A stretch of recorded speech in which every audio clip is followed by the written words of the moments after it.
تازہ ترین جو ہے عمران خان صاحب نے جی کی جو بہت بڑی کنٹریبیوشن ہے، عظیم کنٹریبیوشن، وہ یہ ہے کہ انہوں نے اپنی پارٹی کے لیڈرز نہیں بلکہ عام آدمی کو، اپنا ورکر جو ہے اس کو 2-3 جگہوں پہ گالی سکھائی ہے۔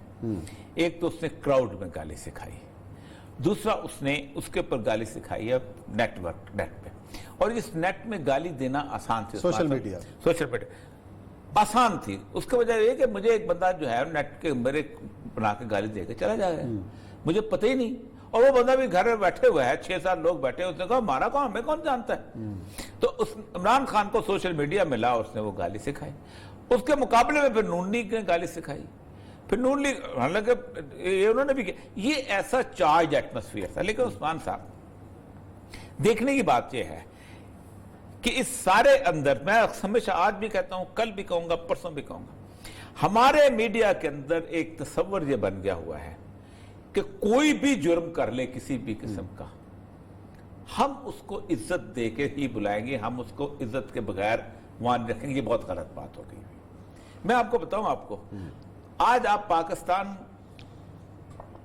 کے کسی اس بندے کا نام لیں جس کے بارے میں آپ کو کہا جائے اس کو نہیں بلایا جائے، کہا جاتا ہے، ظاہر بات ہے، کون نہیں کرتا، میں کھل کے بولتا ہوں، آپ اس کو نہیں بلاتے۔ کیوں نہیں بلاتے؟ کہ پاکستان کی اساس کے بارے میں خلاف بات کرتا ہے، جس کی بین ہو جاتا ہے۔ ایک براہ راست بین ہوتے ہیں، ایک نہیں بین ہوتے ہیں۔ مطلب ان الیکشنز کے اندر 3-4 چیزیں بڑے عجیب و غریب مجھے ہوئی، جس سے مجھے ذاتی طور پہ دکھ ہوا۔ پہلا دن، اس دن دکھ شروع ہوا تھا جب یوسف رضا گیلانی صاحب کو ایک امیدوار کے طور پر پیش کیا گیا تھا۔ یوسف رضا گیلانی کے سارے گناہ معاف کر دو، سارے گناہ معاف کر دیے جائیں، خط نہیں لکھا، سرزداری پارٹی لیڈر تھی، سب کچھ ہے، ہر چیز کو ٹھیکہ لیا ہوگا، کچھ لیا ہوگا، گھر بنایا ہوگا، سارے گناہ معاف کر دیں۔ ایک گناہ ان کا ایسا ہے کہ اگر وہ چنگیز خان کے وزیر اعظم ہوتے، فرعون کے وزیر اعظم ہوتے، نمرود کے وزیر اعظم ہوتے، ہلاکو کے وزیر اعظم ہوتے، لیکن اگر کسی وزیر اعظم کی بیوی کا ہار لے کے اپنی بیوی کو دے دیتے، وہ زندہ دفن کر دیتے۔ یہ بہت بڑا جرم ہوتا ہے، پوری اینلز میں جرم رہا ہے، ہیومن ہسٹری میں یہ جرم رہا ہے کہ آپ ایک special envoy of the country آتا ہے، لیکن ہمارا ہیرو ہے نا، ہم تو کچھ نہیں کہہ سکتے اس کو، اور آج بھی، لیکن ہم نے اس کو کہہ دیا کہ چلو ٹھیک ہے، آج ہمارا ہیرو ہے، وہ جیتا۔ دوسرا، مجھے بڑی سطحیت کا بڑا لگا، حفیظ شیخ ہارا ہے، کسی شخص نے کوئی تبصرہ کرنے کی کوشش نہیں کی کہ کیوں ہارا ہے۔ جو شخص آصف زرداری سے 2003 میں اس کو لے کے آتا ہے اور کینڈیڈیٹ بناتا ہے، وہی آصف زرداری دوبارہ جس نے زندگی میں ہار کبھی دیکھی نہیں، جو شخص پاکستان کا وہ بیرومیٹر ہے کہ جب پاکستان ڈوبنے لگتا ہے تو کہتے ہیں حفیظ شیخ کو بلا لو، اور آج نہیں گزشتہ 20 سال سے رہا ہے۔ مشرف کے زمانے میں آپ پہلے سندھ گورنمنٹ میں آیا، پھر مشرف کے زمانے میں آیا، پھر پیپل پارٹی کے 2 زمانوں میں آیا، پھر اس کے بعد یہاں پر آیا۔ نواز شریف کا اور مسئلہ تھا، اس میں اور معاملات میں اس کے بدل مل جاتے۔ اس شخص کیوں ہارا؟ کسی نے کوئی ڈیپ انالیسس کرنے کی کوشش نہیں کی۔ یہ ہماری سطحیت کا عالم ہے کہ بنیادی طور پر معاملہ بالکل اس کے مختلف ہو چکا ہوا ہے۔ کسی نے یہ نہیں سوچا کہ گزشتہ کافی عرصے سے گوادر کے اندر جو ایک کام رکا ہوا تھا وہ کیوں رکا ہوا تھا۔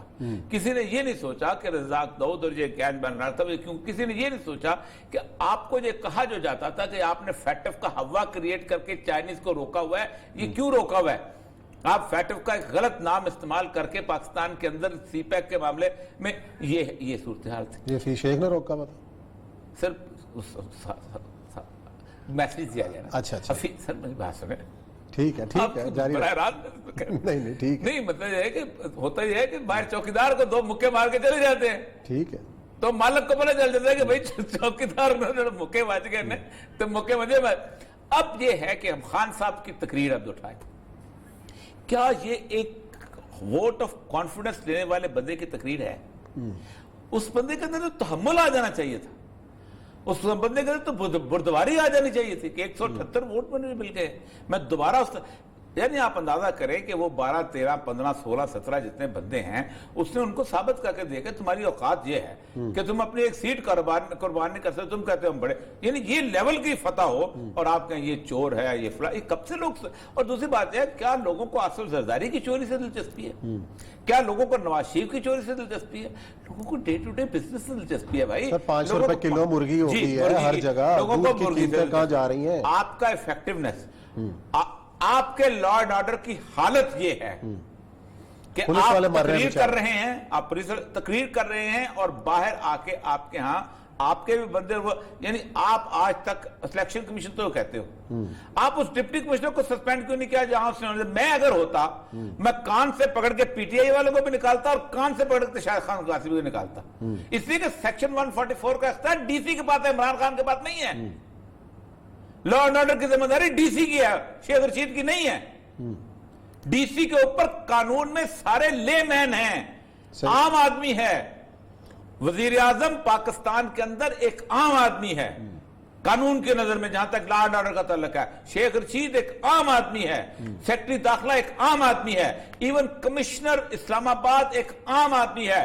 ڈپٹی کمشنر اسلام آباد کے پاس سیکشن 144 ہے، کہتا یہاں مسئلہ ہونے والا ہے، شاہد خان عباسی صاحب آپ نکلو، آپ یہاں نہیں کر سکتے. ان کو کہتا ہے لا اینڈ آرڈر کا مسئلہ ہوتا ہے، کسی کے باپ کے تم نعرے لگانے ہیں، جاؤ جا کے وہاں بنی گالا میں لگاؤ. آپ نے آج تک ایکشن لیا، آپ تھبکیاں دیتے پھرتے ان کو.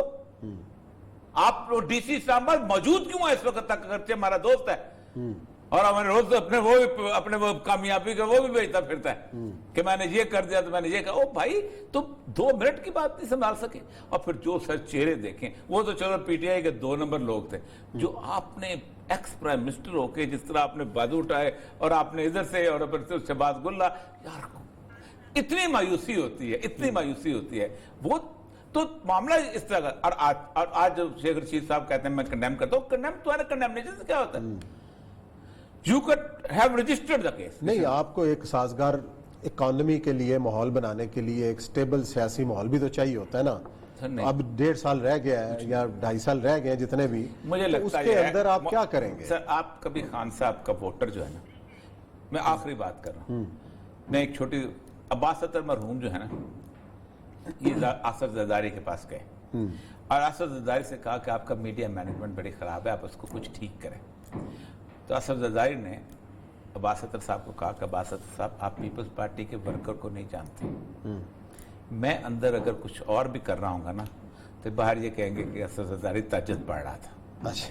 یہی عمران خان کو غلط فہمی ہو گئی، یا وہ پیپل پارٹی پنجاب سے صفایا ہو گیا تھا اسی تہجد کے چکر میں.